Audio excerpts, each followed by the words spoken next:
Hey, I'm gonna make this quick little show and tell of the Todd Mcfarlane's DC Multiverse Robin Tim Drake figure that I purchased originally from Entertainment Earth, but they were back ordered, so I canceled that order and I ordered him through Amazon, which is probably better off because I don't have to pay for shipping. It came in 3 days ago. I like the figure for what it is. It's not bad. What got me with the figure was the cloth cape. And why do I see a little thing buzzing around? But anyway, I'm not sure if there's new parts or we're using old ones, but I like that he's not bulky, like steroidy looking, like the last few Robin figures that came out over the years. I love the head sculpt. He's got that little smirk going. I think it works for him. Not all figures look good with the smirk, but it works for him. Let's see. I think this is painted on. It's not like it's not molded in. It's like painted on, I think. I like that the belt is a separate piece. And if I'm not mistaken, I think this is painted on. But I don't really mess around with my figures too much, so I don't have worry of the paint rubbing off.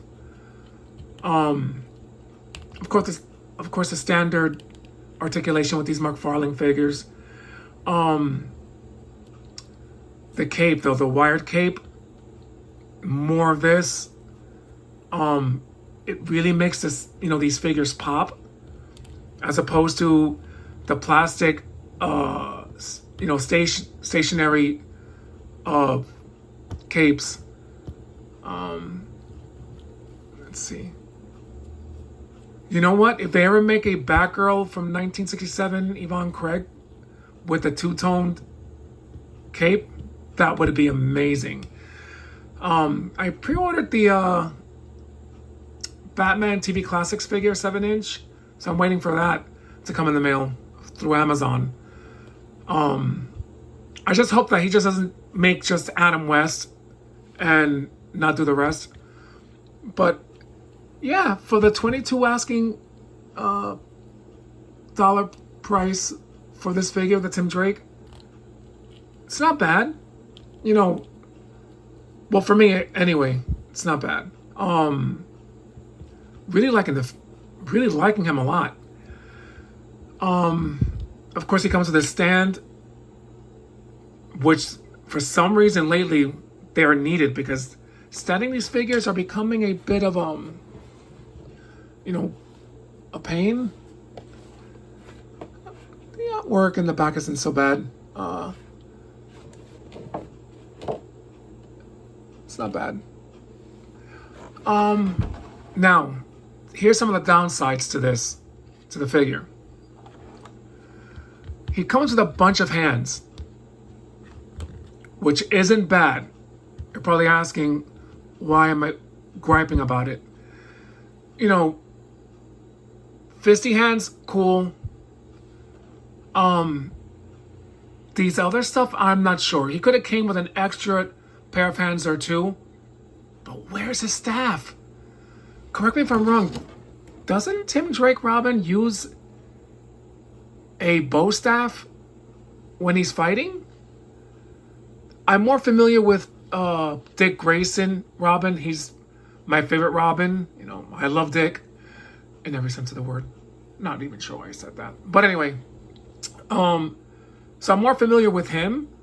I'm not too familiar with Tim Drake Robin, but I'm positive that I saw him use a staff when he's fighting.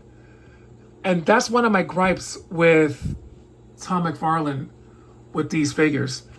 They're nice figures, don't get me wrong, but some of his the way he does things just doesn't make sense. There's no reason why he shouldn't come with a weapon. No reason whatsoever.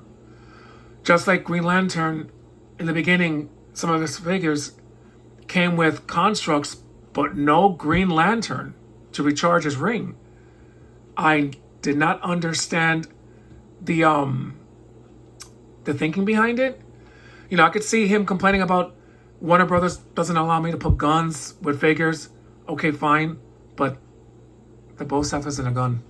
Or batarang, something he should have given with this figure.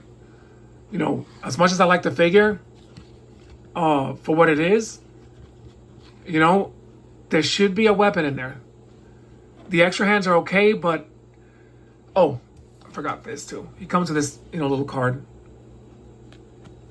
I'm not sure. I think. Yeah, these cards I don't mind.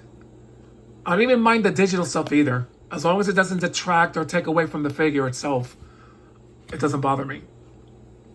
All right, with that said, I'm gonna say something. Someone has to tell Todd McFarlane to stop doing interviews.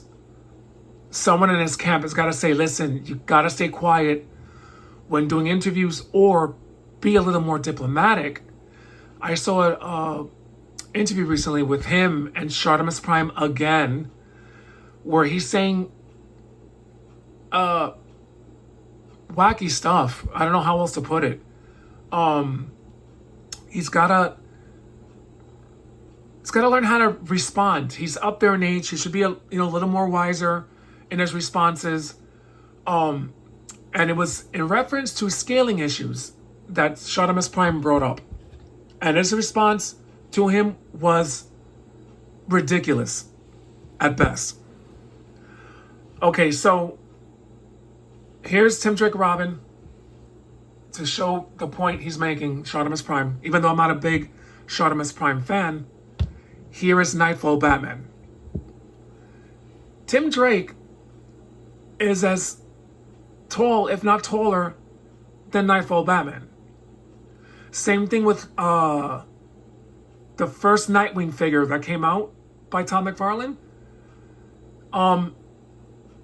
He's taller, so I can't pair the black and blue Nightwing figure with him.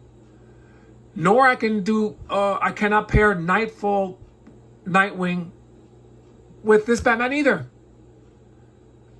Scaling issue, the scaling stuff is off. Now, I'll take that Batman away.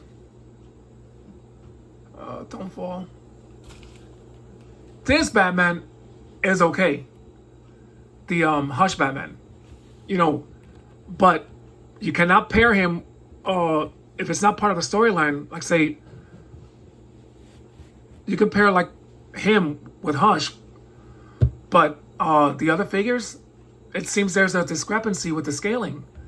Like, he's perfect because he's tall. Why are you having trouble standing, Batman? Okay. But then here comes Wonder Woman. I love her. She's my favorite Wonder Woman figure ever. But she is taller and bigger than Hush Batman, which isn't bad because I don't mind her being taller. She is an Amazon. And she fits perfectly well with Hush to a degree. Oh, I'm not even in screenshot. Here we go. Sorry about that. Doesn't look so bad, but if you're doing a Justice League Bronze Age version of the roster of, say, Super Friends or whatever, you're gonna pair this Batman with Wonder Woman, and she is huge. Like I said, I don't mind her being that huge. She's an Amazon, but she, you just cannot pair Nightfall Batman with a lot of figures unless you put him in a flight stand or it's just here's another example. Sergeant Rock. I don't know much about the character or how tall he is.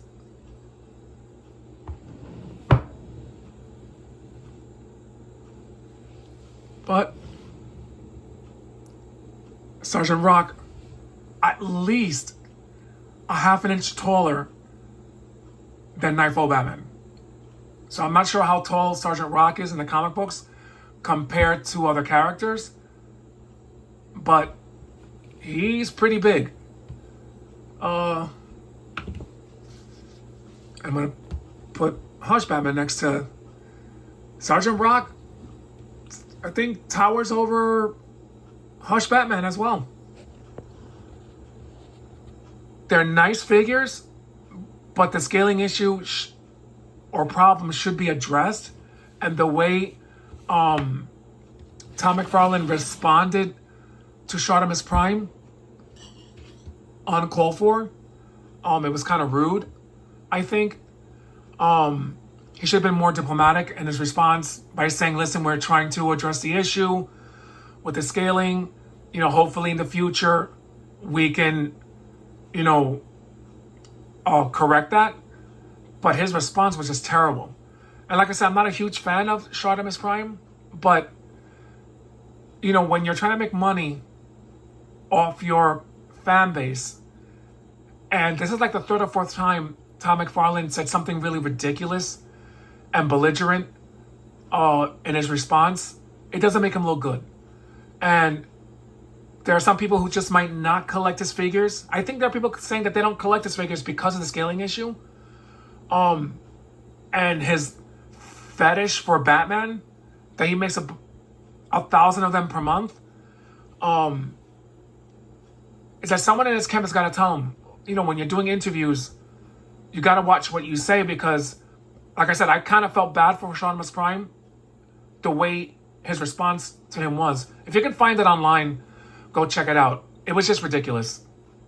But anyway, I do like the figure, but aside from the scaling issues, he also has to, you know, put in weapons with the character. Sometimes he does a great job, like with the Wonder Woman figure, the collector's edition, great. And then times like this, you know, just give it a little staff. He could have removed 2 of the hands here and give us a staff or something like that. Because like I said, I'm sure that he comes with a bow staff. But anyway, sorry for rambling on. And it's just like, for me to show to the people who are thinking of buying this figure, if you want to, you know, purchase it or not. I think it's not bad for $22. But anyway, everyone stay safe. Take it easy.